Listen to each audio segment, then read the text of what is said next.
Hello, everyone. Welcome back to Plotlines. I'm your host, Connor.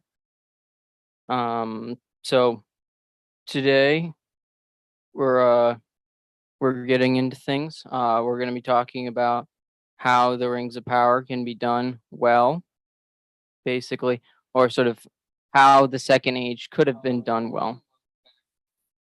So I want this to be sort of a very interactive episode. If you guys will be would join me in the comments and let me know what you guys are thinking, what's in your mind, like how do you imagine this should go, and then we'll just talk about some of the facts of the Second Age, and then we'll kind of go from there, and we'll talk about different things that if you were doing a TV show, if you were doing a Second Age Middle Earth show instead of the way the Rings of Power did it, we could do it a different way. We could do it in a way that is more faithful to Tolkien's ideas. We could also do it sort of in a way that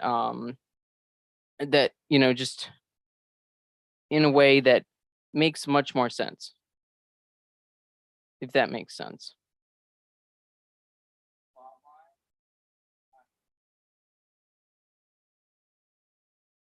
But yeah, so uh, I'm gonna give a little a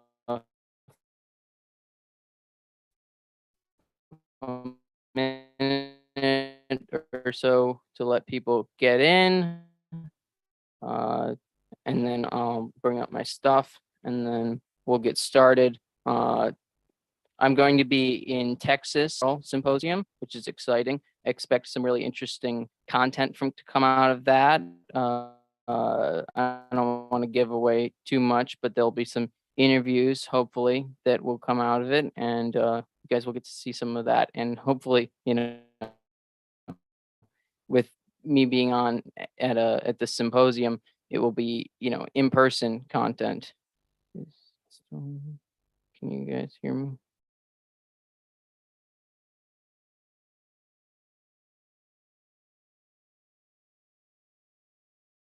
Let's go. Cool keeper. So,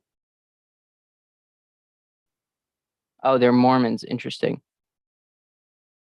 That's interesting to know. Um, is the stream okay? Just let me know if it seems like it's not working properly, but I could be wrong. Um, anyways, so we got I think the best strategy for a Rings of Power show, or a I guess let's not even call it a Rings of Power show. It's a Second Age Middle Earth Sauron show, because basically Sauron is the big bad guy overall. He is the one manipulating everyone. He is the one trying to ruin everything. He is the bad guy. In some ways, he is almost more the bad guy in the Second Age than he is in the Third Age, because he is way less powerful, way less influential in the Third Age. Or yeah, in the Third Age. It's mostly just his spirit. It's mostly his minions that are active. He is not amongst everyone. He is not pretending to be this fair figure. He is, not as aggressive. Now, now I was thinking that a good way to start this TV show off would be to have a basically, I like the idea of having an intro where it explains what just happened, that there was a, battle between Morgoth. And, I kind of like the beginning of Rings of Power in that sense, where there's this big epic description of Sauron, what Sauron was doing previously, and how there was war, and now, everyone thinks it's gone and that sort of thing. So that was kind of good. I mean, I don't think Galadriel is a good person to focus on. I actually think it would be a really good idea to start with Elrond and Elros sort of in the early years, before Elros leaves to go to Numenor with the Numenorians, or to build Numenor. And Elrond and him, we can get a little bit of an idea on the different temperaments of sort of the race of men and the race of elves, and then we got this sort of this connection. We got this connection. Then we can have the dwarves leave Ered Luin, the Blue Mountains, and they can go to Moria. They can go on an expedition. I think that would be really interesting to have a mostly elvish mission. Maybe Celebrimbor could go with them. That would be kind of an interesting, because Celebrimbor is allied with the dwarves and gets to know them very well. So it'd be interesting if their quest, which they find Mithril, because it's interesting. So in the show, it's Mithril is like just being found, and it seems like the Second Age has been going on forever. But the reason the dwarves go to Moria is because they know they've learned Mithril is there. They know what they're looking for. They know that they're gonna find Mithril. They're gonna find it, and then they're going to mine it, and then they're gonna build beautiful halls in this beautiful land. I think that would be a really good story, because the best people to focus on are the immortals or close to it. Dwarves live really long, so you can have them have interesting stories that might be concrete, I guess, in some ways. You can definitely have a more concrete story, or a story that is much longer with the dwarves, that takes time over the course of sort of a few hundred years, because dwarves live that long. Now, you could do that with men too, but we don't know as much about the Numenorians in the beginning, or even near the middle. Now, I think you can have sort of run-ins with men.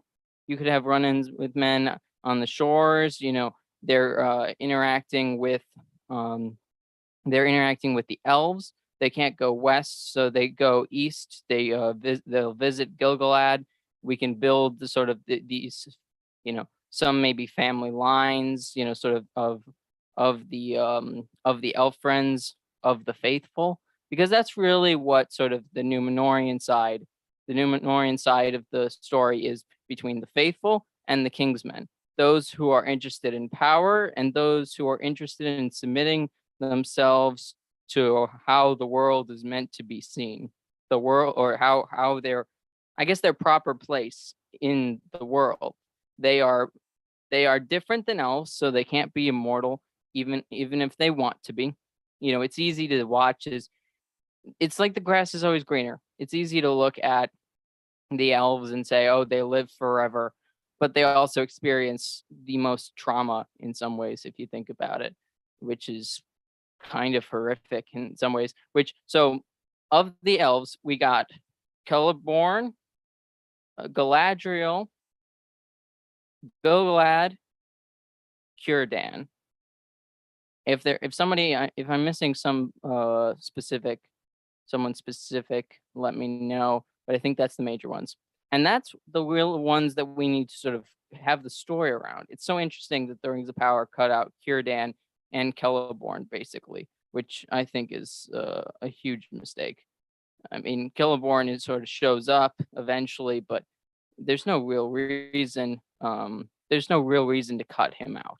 It doesn't make any sense. Celeborn's just as important. Círdan is also, he's the most wise. He would be the counselor to Gilgalad. He would be his dearest ally. He's more like a father figure to Gilgalad, still remaining. I mean, Círdan's kind of everyone's father figure. But Círdan could be mediating around these different factions, because Elrond is the youngster. He's the one that doesn't know as much. You can have him start off that way. And with elves, you can keep the same actors because they're immortal. They don't have to age that much. With men, you can't really do that, so you can't tell as long stories.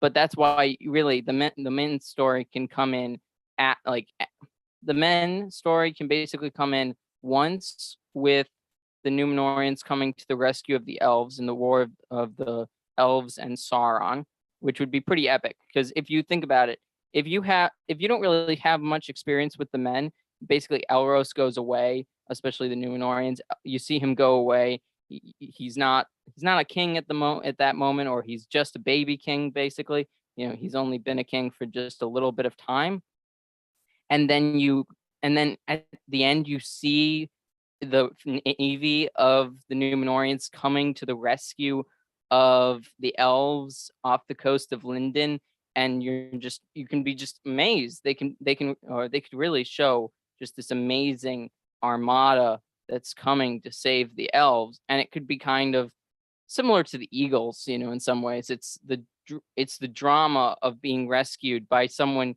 you don't know is going to be able to rescue you. Anyway, so we have the dwarves go to Moria, and what yeah.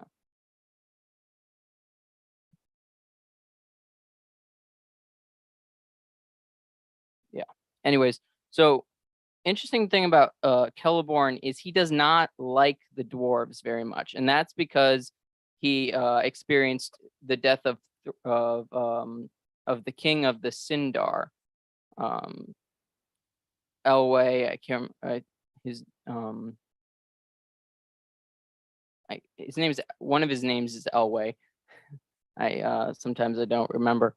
It's hard to keep track of all the multiple names of elves. But he can be sort of this anti-dwarf faction in some ways, not evil. He can just be somebody that is untrusting of the dwarves, and Galadriel can sort of temper his frustrations with the dwarves, because since Galadriel and Celebrimbor are of the Noldor, they like elves much more, or not elves, they like dwarves much more. Gilgalad will like the dwarves much more too. It's such a shame that he's so untrustworthy in the show. And what could be done is you could make up other elves that have different personalities that are more dangerous. You could have small kingdoms, or elves try and take up arms against the king of the Noldor, the High King. And you could do a lot of interesting things with that. I just don't know why take the characters that everyone does know and turn them into something they're not. It seems incredibly ludicrous to do something like that. It seems ridiculous. But yes, so basically we have the dwarves and maybe Celebrimbor, because I think that would be a really fun story. See Celebrimbor and the dwarves go out, find Moria, or found Moria in some ways, and begin their work. And that would make sense why Celebrimbor would set up his post of Eregion. And then you have eventually, you can do little stories. You could do a story about how Mordor was created, and that can involve sort of other elves that you create that have some level of importance, because you always need characters that aren't going to survive. And that's kind of the thing, is because Tolkien only sets out these specific elves that pretty much always survive throughout a lot of the time, you don't really get as much drama. You won't get that much in the second age, because the second age isn't as fully formed in that way. It's not as detailed. And I think, unfortunately, that's one of the reasons why they went with that type of story with the Rings of Power. But the thing is, they took the characters and then they changed their stories. The key is, if you want other stories to be told, take the story, or take the characters you have, tell their stories, and within that you tell other elves or other characters stories within that, and their relationship, and maybe downfalls of small kingdoms and stuff like that. But you have to keep to the lore, and I think that's the best thing. But anyway, so you have all these Elvis stories, and I think the first season probably would be basically the Forging of the Rings, which makes sense. You start with the Forging of the Rings, and maybe some disputes between the dwarves and the elves and stuff like that. And then, as well as maybe throughout the time, you also get the Nazgul getting created, or maybe you wait till after. I guess that would also make sense to wait after. So basically, the end of this first season ends with Celebrimbor being killed in Eregion, and then you start off the next season with Elrond creating Imladris as a place to hide, if that works. Now, and then you basically have the next season go through to the point where you get to Tar Minister of the Numenorians coming in with the coming with his ships to defeat Sauron, and then Sauron now knows that the Numenorians are really the threat to his people now, or to his power, I guess, not his people. So that's kind of the first 2 seasons, and I think you could do a lot with that.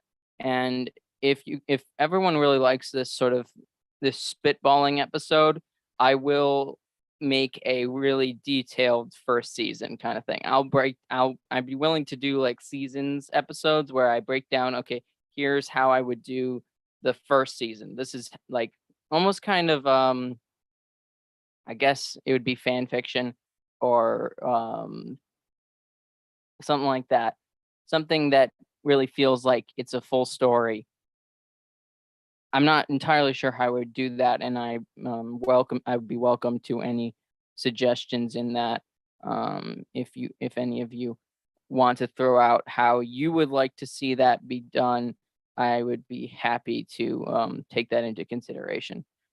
Now, so this basically leaves a Sauron who has to figure out how he's going to win. He needs to figure out a way to win because he's already tried to manipulate the elves.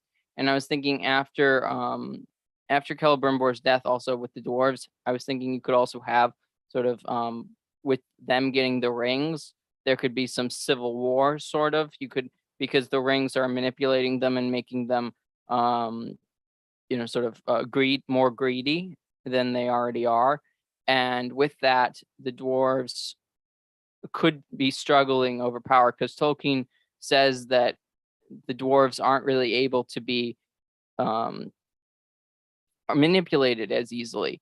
But that doesn't mean that certain dwarves don't get manipulated. That could be an opportunity to share how certain dwarves in sort of Durin's line, become maybe evil dwarves, because I could see that being an interesting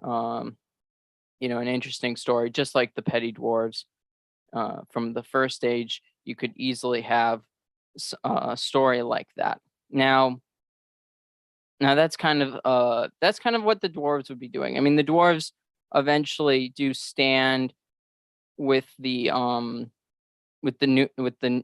Numenorians or whatever, or with the elves and the men of the West. It's not really the Numenorians when they fight them.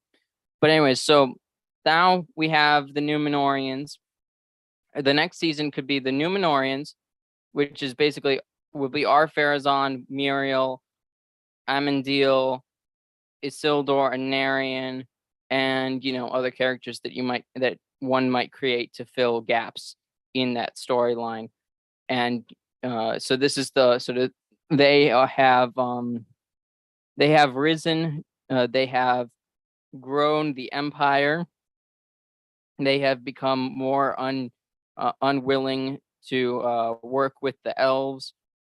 The Numenorians are restless and want immortality. You could have sort of this monologue, or these flashbacks to different problems going on with the race of men, with the Numenorians. And then basically they've also grown to the heights. They are colonizing different parts of Numenor. So Pelargir, and then Umbar, and there's one also in Eriador as well. So you get that grandiose situation. Tar Palantir, maybe you could have moments where Tar Palantir has set things right, and then he has died, left Muriel in charge, and Ar-Pharazôn takes power. Now that means, so with Ar-Pharazôn taking power, he is the leader of the Kingsmen, and the faithful are now on the outs. Ar-Pharazôn eventually, at the end of the season, Ar-Pharazôn invades Middle Earth and attack. Basically, all of Sauron's soldiers flee, and Sauron is taken captive. Now that would be the end, and I think, or the end of that season. I don't know how much the elves would figure in, and the dwarves wouldn't necessarily be that much of a focus. I think you'd really have to stick with a very mannish focused episode or season. I think there should be elves, maybe the messengers of the Valar should be coming to tell them to turn back, to stop in their ways, but that's not going to go well. It never does, unfortunately. And then you can also have some things with the Eagles, the Lord of the Eagles. And then now you have Sauron. You can have Sauron taking full control. The next season can be the drama of court. You can have maybe some, sort of purges where maybe some of the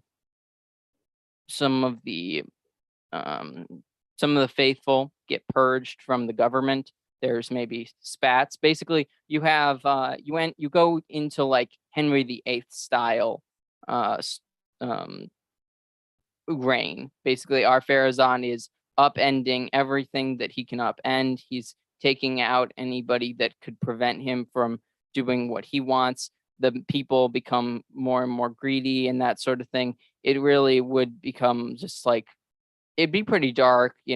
There's child sacrifice. I would assume that would be kind of left off screen, hopefully, but that is one of those things that that would be a part of this part of the story. Now maybe Sauron's last thing is that, like, he gets to that point. And now we have the full corruption of men. Men have fully fallen into the grips of Sauron, and Amandil decides to sail west, basically, even though he's breaking the ban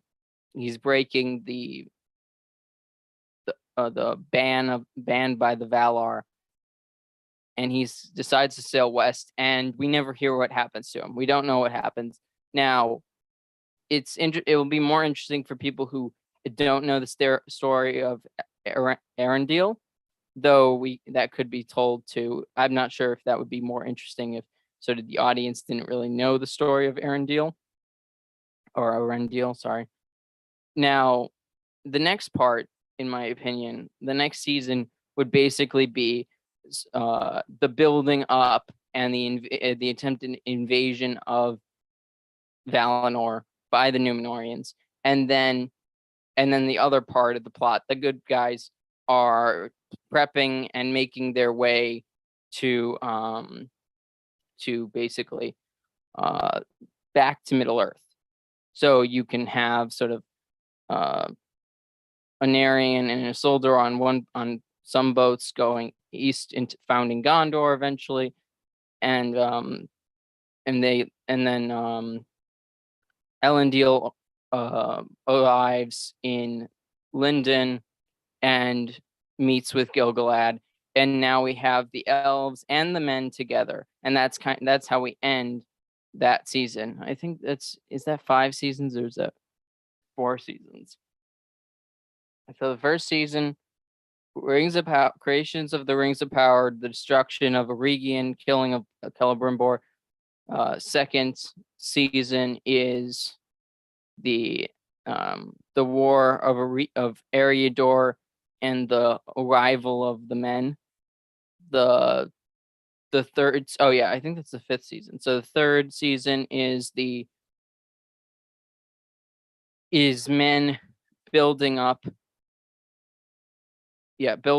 their forces, and maybe the beginning of Tar Palantir's reign ends in the middle, and then Ar-Pharazôn rises, and Ar-Pharazôn captures Sauron. Sauron comes back. Then the 4th season is Sauron taking control fully of the hearts of men, and then 5th season is the fall of Numenor and the landing on Middle Earth by the the faithful.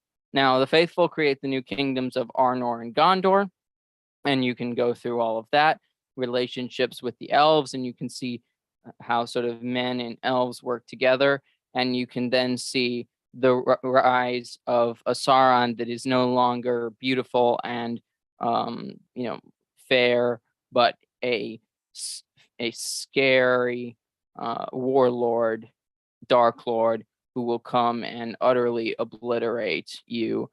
And instead of just sort of, it's very much today. The Anatar, the Lord of Gifts, which was Sauron's name when he was fair, when he was pretending to be a good guy, is really how evil works as we see it the day to day. It's hidden, it's covered with beautiful words. It is this, it's that sort of thing. Now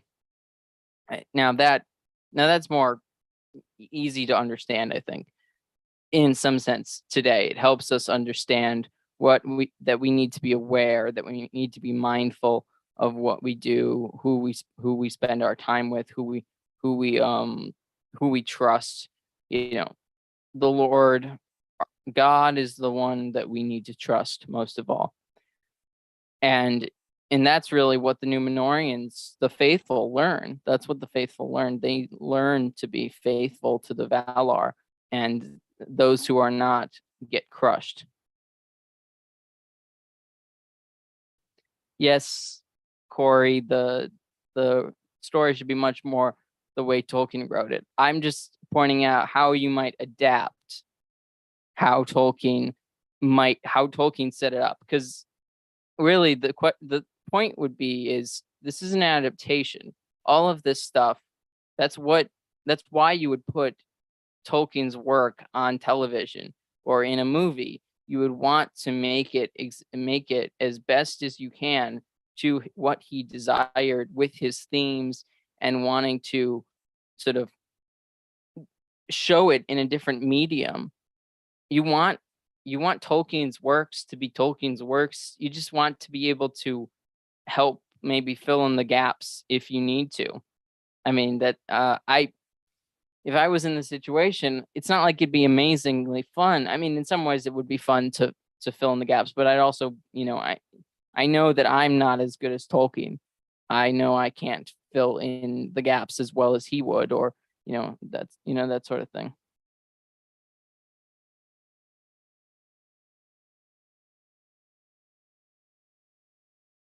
Yeah, it's true. I think,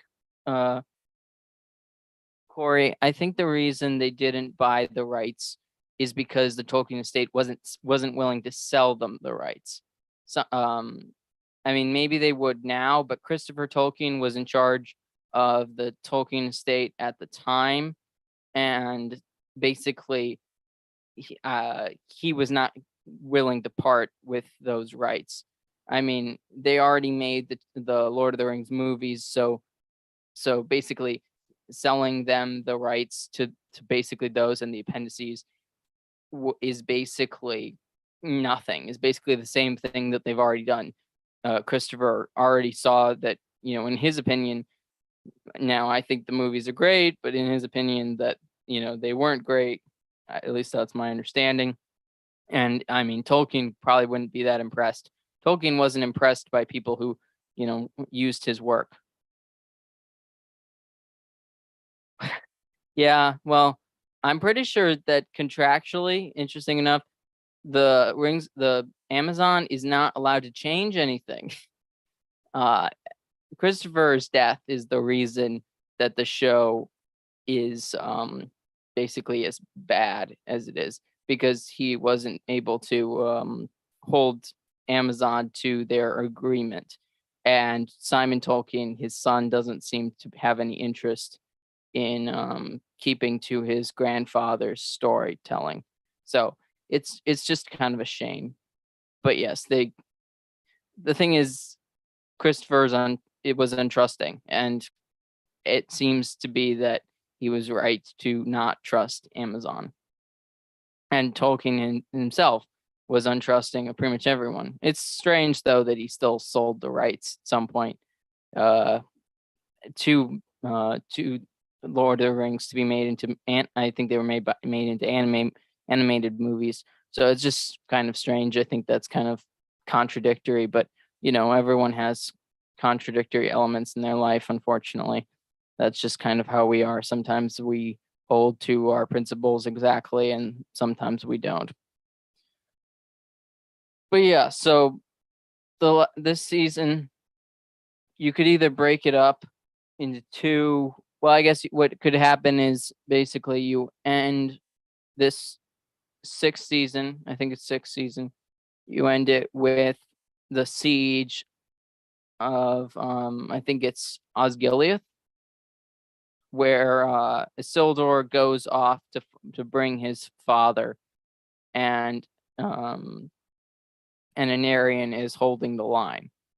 And then the next season is basically the war. It's basically the War of the Last Alliance, with elves and men coming together with dwarves as well, and you can have the inner politics of the different ways the different kingdoms of elves work, because not everybody worked very swimmingly with Gilgalad. He tried to have things being maintained in one sort of in one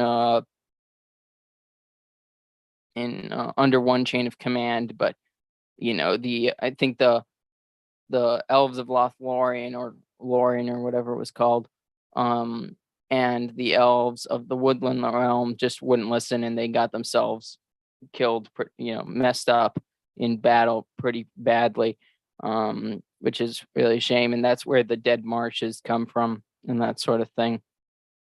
Now, but yeah, so that's kind of the general situation. And then you end the season with the fall of Sauron.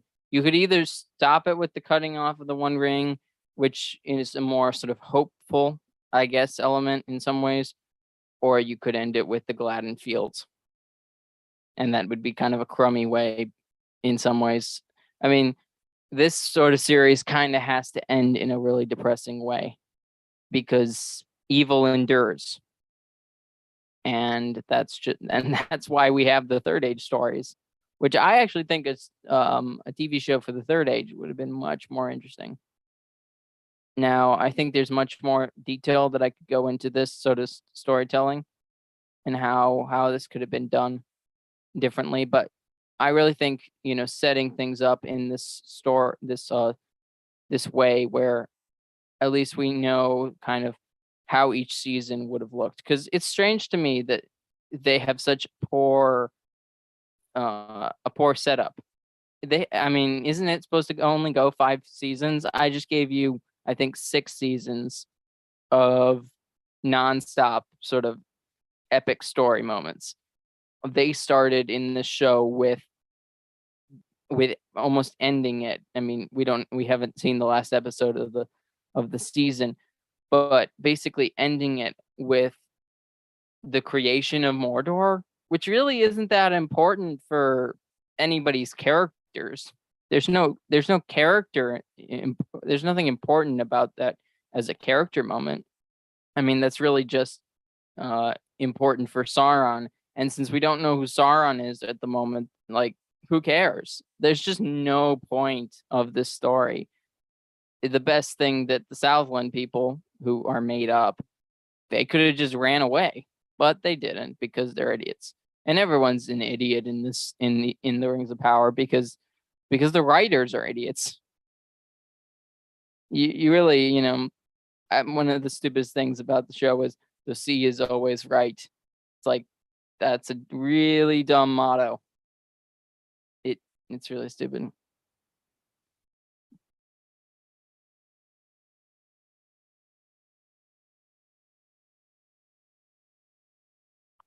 There's a lot of Numenor. I mean, a lot, like at least a few episodes took place on in Numenor. Uh, I actually think they'll probably do more Numenor uh in the Amazon show than I just set up for them to do. I mean, I just set up only like 2 seasons for that. That in that, that actually is probably more episode or more sort of time, or sorry, less time, that though mine would be like 2 seasons of straight Numenorians, basically. Actually, maybe I had 3. Never mind. Okay, I probably had more Numenor. They will probably have the destruction of Numenor, like maybe next season. But then again, they haven't done the Rings of Power.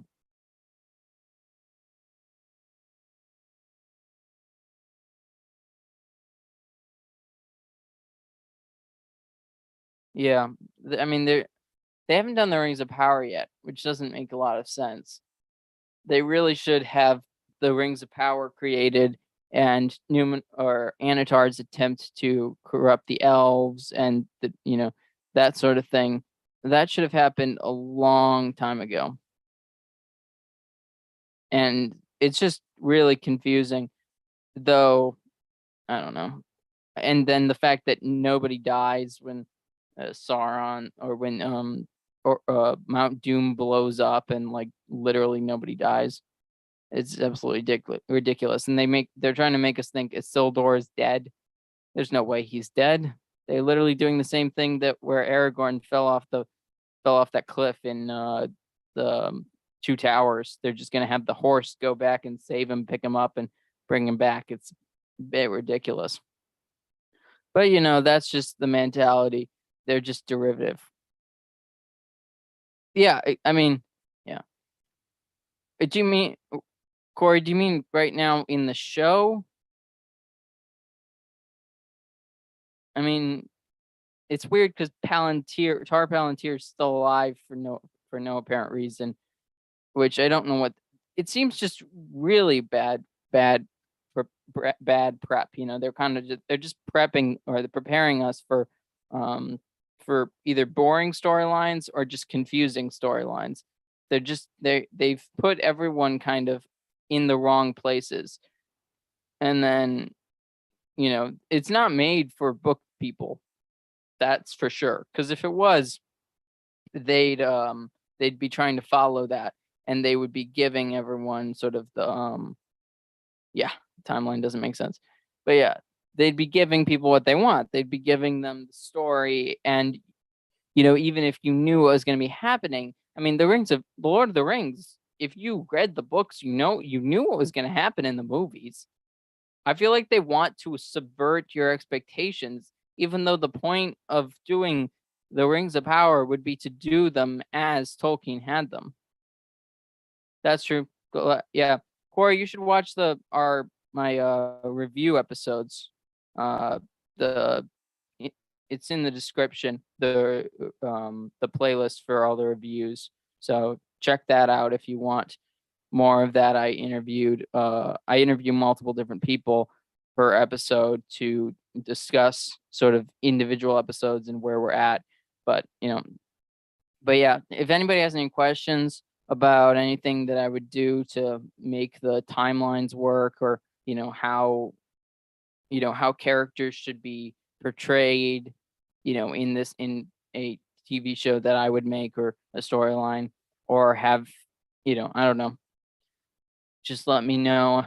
I'd be happy to answer any of those questions. But I really do think having Elros and Elrond, having a few moments in the first season, in the very beginning of the show, to basically give an idea on the relationship between the half elvens, basically between the elf that, or the descendants of basically the Maiar elves and men and that sort of thing, and sort of show how the relationship they have, as well as how sort of how they go different routes, and how those routes meet different ends, and then what sort of is created by Elros, what is the byproduct, what is the eventual creation and how that eventually helps the elves, and or how why does Elrond care that about men? I guess that should be really the question that you can answer by having his brother, the fact that his brother chooses to be a man, and all these different experiences. I feel like given the Lord of the Rings, you should sort of have an understanding of that if you do a story in the Second Age. Elrond should be the main character amongst the Elrond and Celebrimbor, and I guess you can have Galadriel probably too, but in a very different manner.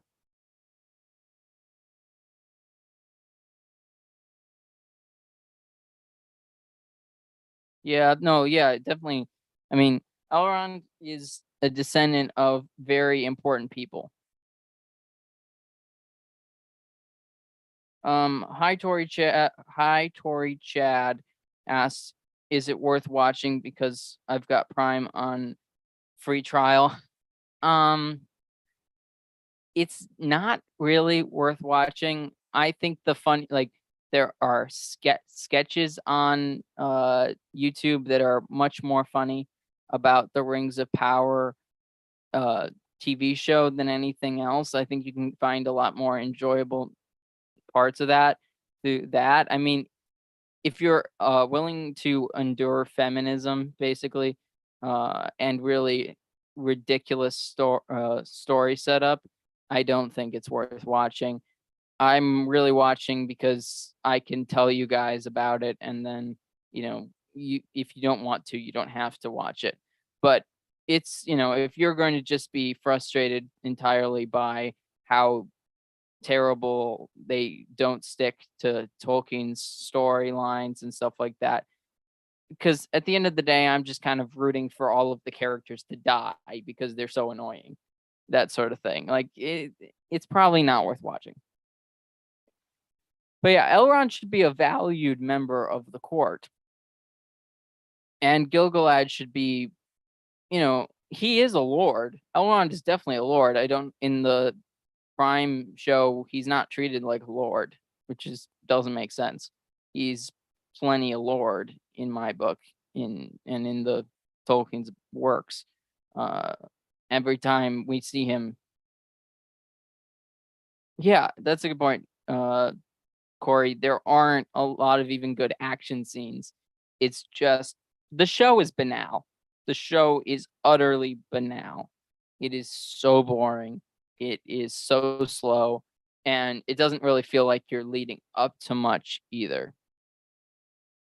And it's just illogical. I mean, uh, everyone, like half the characters should be dead right now, and they're not for really no apparent reason. But yeah, if I can, if you don't want to endure, um, I almost think watch literally the first scenes of the first episode, because there's like beautiful images from the first from the uh from the first age, basically. And then once that's over, just stop. You don't need to watch that much more. Anyways, yeah.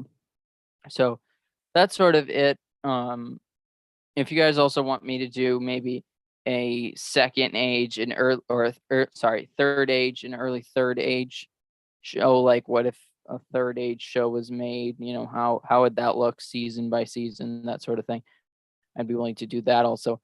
Maybe a first age thing too. But anyways, I could do a more dramatized version of it, sort of set it up, episode by episode, and maybe create like a script or something if you guys wanted to see that. And I could just either I could just put that out there, and I could go through it and that sort of thing, if that sounds like a fun idea for a show. But I'm really open to a lot of different ideas if you guys want still Tolkien content, or stuff that's in Tolkien's world, that I could really do, because I enjoy the content like that Men of the West does, or Nerd of the Ring does, that sort of thing. And they do good with, like, what if this one thing was changed, sort of what ifs.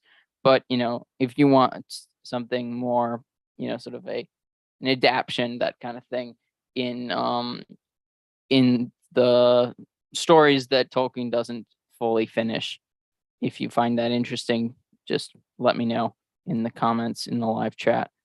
Um, but yeah, so Galadriel should really act more like a mother and more like a lady, a noble lady, and she's definitely a sorceress. She's definitely powerful, but her power is much more like the way Luthien is powerful. She's much more sort of, um, I guess, I don't know how to describe Galadriel's power, but she's definitely more like, she's not swords. She's more magic. She's more knowledgeable. Like her counsel is more effective. People should listen to her. Galadriel should not be listened to by anyone in the current TV show in the Rings of Power.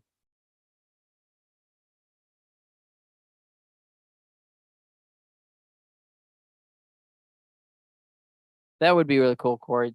Seeing the Feanor getting struck down by the Balrogs and his sons scattering them, because it's interesting how Balrogs kind of get fought more in the stories, and get beaten more easily. Sort of, it seems sometimes it feels like Gandalf had a much harder time killing one Balrog, even though they fight others. Yeah, Kate Blanchett played Galadriel well. Yeah. So, anyways, so that's this episode for you. If there's anything else, let me know in the next couple minutes, and I can answer anything. But other than that, I will let you guys go. Thank you all for watching. Now, if you guys want to support the channel, please like, share, comment, and subscribe. And if you're in need of a rosary, please go down in the bottom in the description, click Bishop Sheen Rosaries, and you use Plotlines 10 to get 10% off of all your purchases, and that's a way to support the show.